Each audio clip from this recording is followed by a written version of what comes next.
Thank you so much for joining us this morning. Look, clearly not an ideal start, but I loved yesterday, or at least we read it yesterday, so it was 2 nights ago now.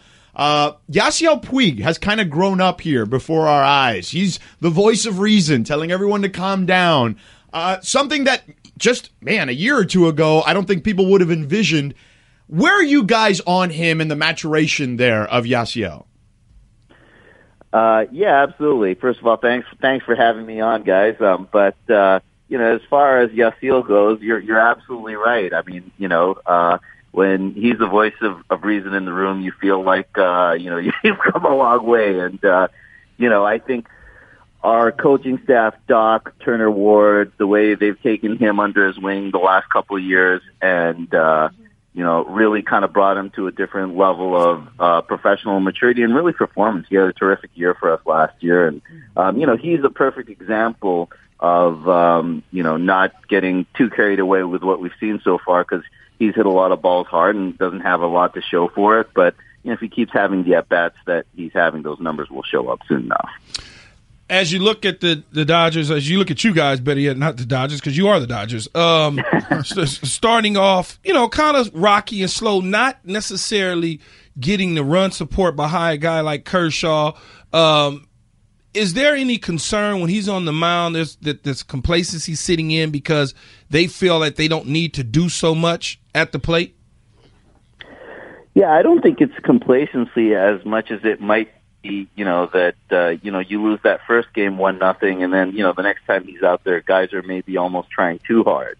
So I think we've seen a little bit of that. I mean, in our clubhouse, the games that Kersh is starting, everybody actually picks up the intensity, and I've seen the same thing this year. It's just been a matter of, getting those runs across and stringing together quality at-bats, which we unfortunately haven't done as much this year as we expect to. But, again, we think that corner is going to get turned, and, I know Kersh is anxious to start getting that run support again. Farhan, it looks like we dodged a bullet with Giancarlo Stanton because he's awful now. But we didn't get Ohtani. There was conversations about should we go with Yu Darvish or, Verlander. Are there any moves that have been made underneath your direction that you have some buyer's remorse? Man, well, if I said that, it certainly wouldn't be anyone who would still be on our team. You know what? That's kind of a hard thing to kind of talk through, in this kind of forum. We definitely try to go back and look, should we have been more aggressive on this player?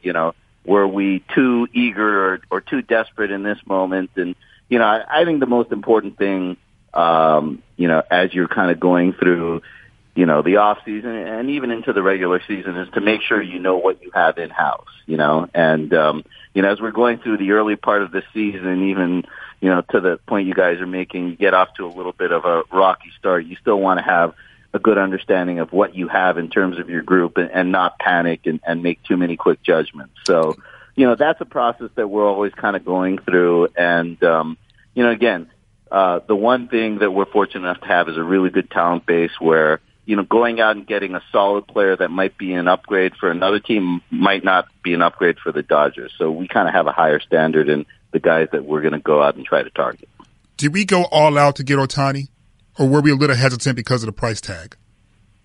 No, I don't know how much you guys know about that process, but, it was based on what you have in terms of your international, signing bonus slots. And because of what had happened the previous couple of years, we were only able to offer, $300,000, and, other teams were able to offer, in the neighborhood of $3 million. Now, for a guy like him with the earning potential that he has now, our understanding, I think the teams going through the process felt that, that was going to be a drop in the bucket in terms of what he was going to make over the course of his career with salary and endorsements. And it's certainly looking that way now. But, I think he found a fit that makes sense. And, being with an AL team, where he can DH certainly makes some sense given his history and the way he's being used. So I think we put our best foot forward, and we were certainly disappointed, but, it's exciting for baseball to have him in the game. Farhan Zaidi, the general manager of the Dodgers, with us here on Keyshawn, George, and LZ. I was watching your first Sunday night game, and Alex Rodriguez and Jessica Mendoza here at the company were talking hitting, and they were talking about your young hitters particularly, and discussing how some of them are free swingers, I guess. Are you guys okay with some of the free swinging from some of your young guys? Because that certainly leads to a high strikeout rate. Is that something you guys are okay with because of the power some of these guys have? Yeah, absolutely. A case in point is a guy like Corey Seager, who, is generally one of the more aggressive first pitch hitters in the game. But, when you pull up his stat line on first pitches, you say, okay, I'll take that. I'll take that any day. And,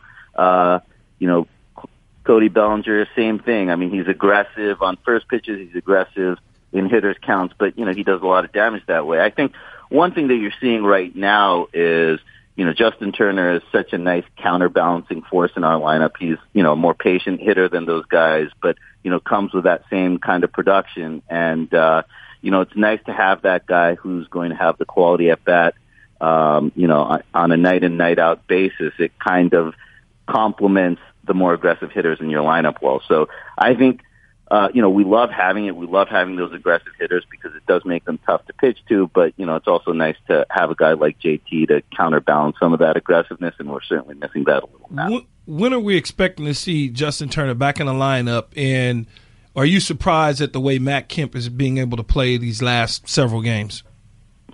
Yeah, I mean, with JT, it's just a matter of when, he feels like he can start picking up a bat and swinging it without, feeling any pain or residual feeling from, obviously the unfortunate fracture. So he's getting closer every day. We're not quite there yet, but really once he picks up a bat, that's when you'll be able to say, it's maybe a couple of weeks out.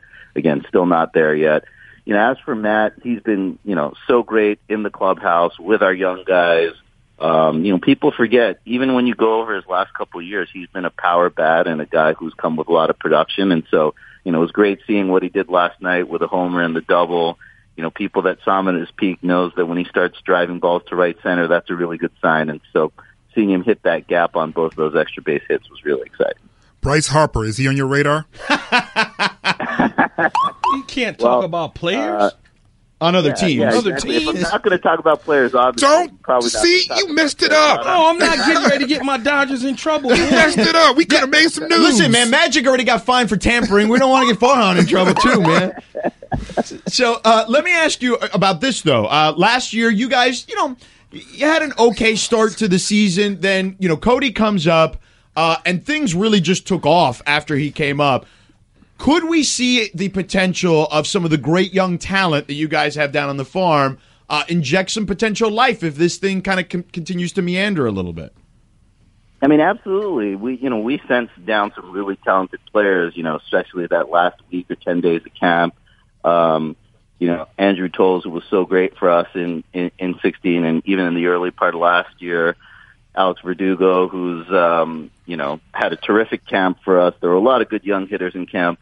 On the pitching side, Walker Buehler, who, really pitched well in his last couple of spring training outings and got off to a good first start in Oklahoma City. So we've got a lot of talent. And, it hasn't escaped us that some of those guys really injected life into our season, when we were a month in and kind of sitting right around 500. So, that's certainly a card that we're ready and willing to play if it gets there.